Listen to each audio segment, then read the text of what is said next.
adik-adik, selamat pagi. Kita bertemu lagi di Habatus, hidupku bagi Kristus. Kita akan sama-sama belajar firman Tuhan. Selalu kita awali di dalam berdoa. Ayo kita berdoa bersama-sama. Bapa di dalam surga, di dalam Tuhan Yesus Kristus, kami mengucap syukur betapa Tuhan yang penuh dengan kasih setia dan kebaikan, Engkau yang kembali membawa kami untuk belajar akan firman-Mu. Tuhan, pimpin acara ini dari permulaan sampai pada akhirnya nanti, supaya kami mengerti apa yang Engkau kehendaki dan kami lakukan di dalam setiap kehidupan kami. Terima kasih Bapa, dalam nama Tuhan Yesus Kristus kami berdoa dan bersyukur. Amin. Adik-adik, semua orang di dalam dunia ini ingin hidup bebas, ingin hidup berbahagia, ya. Nah, semua itu ternyata ada kuncinya. Tuhan berbicara kepada bangsa Israel. Tuhan tahu apa yang setiap orang inginkan. Tuhan tahu apa yang menjadi kerinduan setiap orang. Tuhan juga melihat apa yang menjadi keinginan bangsa Israel saat itu. Ayo kita baca bersama-sama di Yesaya 48 ayat 12 sampai 22. Kalian semua buka Alkitabnya di rumah masing-masing. Kita sama-sama membaca, ya. Tapi Ibu akan membaca sebagian-sebagian saja, ya. Nanti kalian seluruhnya akan baca. Yuk. Yesaya 48 ayat 12 sampai 22. Tuhan menebus Israel. Dengarkanlah aku, hei Yakub, dan engkau Israel yang kupanggil. Akulah yang tak sama. Akulah yang terdahulu, akulah juga yang terkemudian. Tanganku juga meletakkan dasar bumi dan tangan kananku membentangkan langit. Ketika aku menyebut namanya, semuanya bermunculan. Berhimpunlah kamu sekalian dan dengarlah. Siapakah di antara mereka memberitahukan semuanya ini? Dia yang dikasihi Tuhan akan melaksanakan kehendak Tuhan terhadap Babel dan menunjukkan kekuatan tangan Tuhan kepada orang Kasdim. Akulah yang mengatakannya dan yang memanggil dia juga. Akulah yang mendatangkan dia dan segala usahanya akan berhasil. Mendekatlah kepadaku, dengarkanlah ini. Dari dahulu tidak pernah aku berkata dengan sembunyi, dan pada waktu hal itu terjadi aku ada di situ. Dan sekarang Tuhan Allah mengutus aku dengan rohnya. Beginilah firman Tuhan penebusmu yang maha kudus, Allah Israel. Akulah Tuhan Allahmu yang mengajar engkau tentang apa yang memberi faedah, yang menuntun engkau di jalan yang harus kau tempuh. Sekiranya engkau memperhatikan perintah-perintahku, maka damai sejahteramu akan seperti sungai yang tidak pernah kering, dan kebahagiaanmu akan terus berlimpah-limpah seperti gelombang-gelombang laut yang tidak pernah berhenti. Maka keturunanmu akan seperti pasir dan anak cucumu seperti kersik banyaknya. Nama mereka tidak akan dilenyapkan atau ditiadakan dari hadapanku. Keluarlah dari Babel, larilah dari Kasdim, beritahukanlah dengan suara sorak-sorai dan kabarkanlah hal ini, siarkanlah itu sampai ke ujung bumi. Katakanlah, Tuhan telah menebus Yakub hambanya. Mereka tidak menderita haus ketika ia memimpin mereka melalui tempat-tempat yang tandus. Ia mengeluarkan air dari gunung batu bagi mereka. Ia membelah gunung batu, maka memancarlah air. Tidak ada damai sejahtera bagi orang-orang fasik, firman Tuhan. Oh ya, Tuhan kita sangat perhatian. Tuhan kita penjaga yang luar biasa.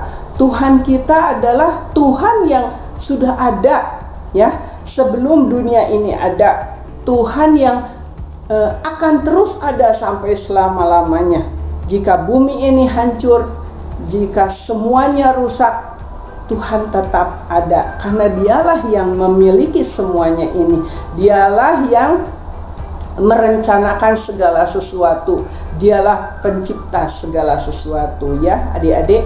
Jadi kita ini punya Tuhan yang dahsyat sekali.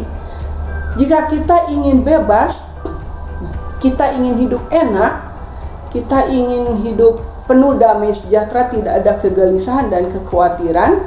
Nah, tadi apa dikatakan? Turutilah akan perintah-perintah Tuhan. Mendekatlah, berhimpunlah, ya. Jadi bangsa Israel saat itu ada di dalam penjajahan dan penindasan di Babel, ya. Tetapi tadi bilang apa? Larilah dari Kasdim, larilah dari Babel. Jadi Tuhan hendak membebaskan bangsa Israel. Nah, Tuhan berbicara kepada bangsa Israel ini, ya, bahwa mungkin mereka sedih karena saat ini sedang ditindas hidupnya, ya. Nah, tetapi pada saat itu Tuhan berjanji akan melepaskan mereka, akan membebaskan mereka. Semua kesusahan, kesulitan itu hanya untuk membuat mereka mendekat kepada Tuhan. Hanya untuk supaya bangsa Israel mau mengandalkan Tuhan yang besar itu. Tuh, tahu gak sih kamu? Gitu ya. Tuhan seolah-olah seperti itu. Ini Tuhanmu itu luar biasa loh, gitu kan. Percayalah, gitu kan. Ikutilah. Nah, seperti itu. Kadang-kadang bangsa Israel ini kadang dengar, kadang tidak, gitu ya. Sama seperti kita, ya. Kadang-kadang kita menuruti keinginan kita. Kadang-kadang kalau udah dengar firman Tuhan lagi, oh iya ya, ayo balik lagi, gitu kan. Nah, adik-adik, Tuhan sudah menebus Israel. Tuhan juga yang sudah menebus hidup kita. Mati di atas kayu salib. Dia Tuhan yang luar biasa. Karena apa? Dia tidak mati terus. Nah, nanti kita akan memperingati hari Paskah. Tuhan yang sudah mati di atas kayu salib. Kenapa? Makanya salib kita tidak ada gambar Tuhan Yesusnya. Karena Tuhan Yesus kita tidak terus tergolek di atas kayu salib. Karena dia mati di atas kayu salib, dikuburkan, 3 hari bangkit, ya, hidup lagi. Dan kemudian apa? Datang kan, mendatangi setiap murid-muridnya. Sesudah itu naik ke surga. Sekarang ada di dalam surga. Tetapi sebelum Tuhan Yesus pergi ke surga, berbicara kepada murid-muridnya apa? Supaya apa yang sudah Tuhan Yesus ajarkan semuanya harus disampaikan kepada semua orang. Dan semua orang harus diajar segala sesuatu, dibaptis, ya. Jadi kita ini semua yang sudah ditebus, diselamatkan, adik-adik semua kita perlu dan wajib memberitahukan apa yang sudah Tuhan lakukan bagi kita. Menyelamatkan kita kepada orang-orang yang belum selamat, supaya mereka juga selamat, mengerti dan mengikuti Tuhan Yesus, ajaran Tuhan Yesus, ya. Karena dia itu Tuhan yang benar, Tuhan yang hidup sampai saat ini. Dia nanti akan balik lagi datang ke kita, ya, datang untuk menjemput kita semua yang percaya. Ingat itu. Maka dari itu janganlah kita kendor, janganlah kita bermalas-malasan, tetapi kita harus terus setia mengiring Tuhan, supaya apa? Hidup kita juga tadi apa? Kalau kita mengikuti perintah-perintah Tuhan, maka kebahagiaan itu, damai sejahtera itu pasti akan mengalir tidak habis-habisnya, kata firman Tuhan, ya. Jadi kita ingat pengorbanan Tuhan Yesus di atas kayu salib. Tuhan sudah mati bagi kita, Tuhan sudah disiksa bagi kita supaya kita tidak disiksa, ya, supaya kita tidak hidup menderita, tetapi kita mengalami kebahagiaan yang sebenarnya. Nah, jika saat ini ada berbagai macam hal yang kita sedang hadapi, sakit penyakit, penderitaan, kesusahan, kita ingat pengorbanan Tuhan Yesus tidak lebih kesusahan kita tidak lebih dari apa yang sudah Tuhan Yesus derita di atas kayu salib, ya.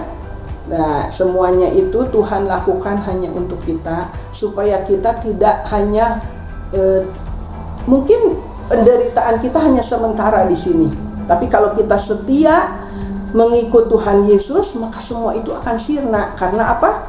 Saat kita nanti Tuhan datang, kita dipanggil, kita bersama-sama dengan Tuhan Yesus di dalam surga. Ayo kita berdoa bersama-sama. Kita ingat selalu akan pengorbanan Tuhan, kita ikuti perintah-perintahnya, dan kebebasan dari segala penderitaan itu, hidup kekal akan kita raih untuk selama-lamanya bersama dengan Tuhan Yesus. Bapa di dalam surga, terima kasih buat firman-Mu. Biarlah kami menjadi anak-anak-Mu yang mengikuti apa yang Engkau perintahkan, menjadi anak-anak-Mu yang berbahagia selama-lamanya, karena kami adalah menjadi penurut-penurut Engkau, hidup di dalam kebenaran-Mu seperti yang Engkau kehendaki. Terima kasih Tuhan Yesus, ampuni dosa-dosa kami. Biarlah kami senantiasa berbahagia, karena kami berbahagia punya Engkau Tuhan yang luar biasa dalam hidup kami. Di dalam nama Tuhan Yesus Kristus kami sudah berdoa dan bersyukur. Amin. Sampai berjumpa lagi di Habatus yang akan datang. Tuhan Yesus memberkati.